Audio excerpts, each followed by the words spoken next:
Does there come a day in every man's life when he looks around and says to himself, I've got to weed out some of these owls?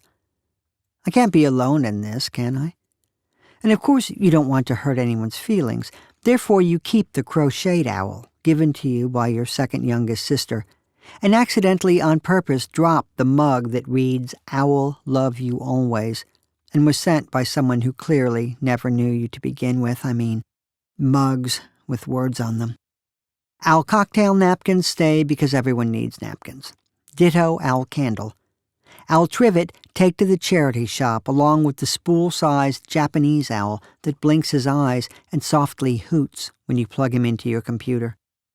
Just when you think you're making progress, you remember the owl tobacco tin and the owl tea cozy. Then there are the plates, the coasters, the Christmas ornaments. This is what happens when you tell people you like something. For my sister Amy, that thing was rabbits. When she was in her late 30s, she got one as a pet, and before it had chewed through its first phone cord, she'd been given rabbit slippers, cushions, bowls, refrigerator magnets, you name it. Really, she kept insisting, the live one is enough.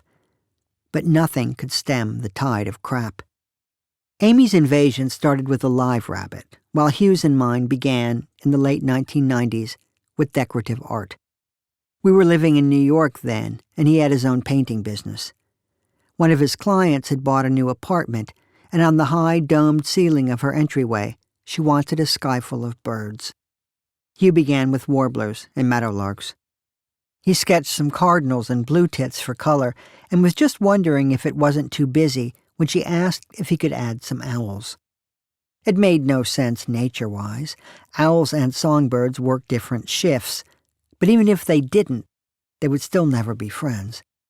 No matter, though, this was her ceiling, and if she wanted turkey vultures, or, as was later decided, bats, that's what she would get.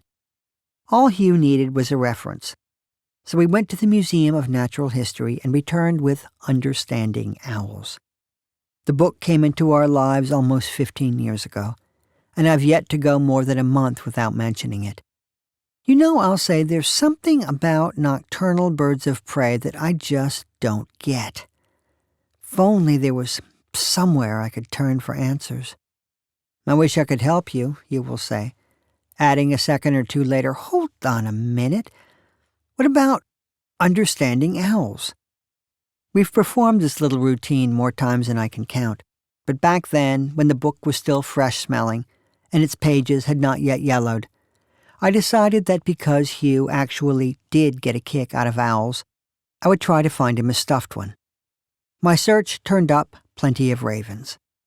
I found pheasants and ducks and foot-tall baby ostriches. I found a freeze-dried turkey's head attached to its own foot, but owls, no luck. That's when I learned that it's illegal to own them in the United States, even if one dies naturally of a stroke or old age. If it chokes on a mouse or gets kicked by a horse. Should one fly against your house, break its neck, and land like magic on your front stoop, you're still not allowed to stuff it or even to store its body in the freezer.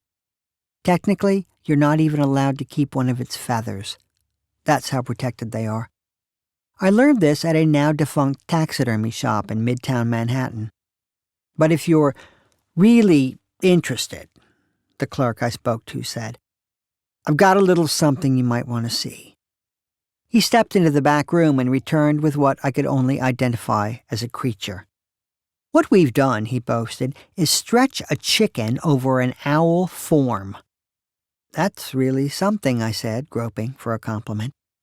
The truth was that even a child would have seen this for what it was, the beak made from what looked to be a bear claw, the feet with their worn-down pedestrian talons. I mean, please, this was what a chicken might wear to a Halloween party if she had 10 minutes to throw a costume together. Let me think about it, I said. Years later, we moved to Paris, where within my first week, I found an albino peacock. I found swans and storks and all manner of seabirds, but again, no owls, because stuffing them is forbidden in France. In the UK, though, it's a slightly different story. You can't go out and shoot one, certainly. They're protected in life just as they are in the US, but afterward, in death, things loosen up a bit.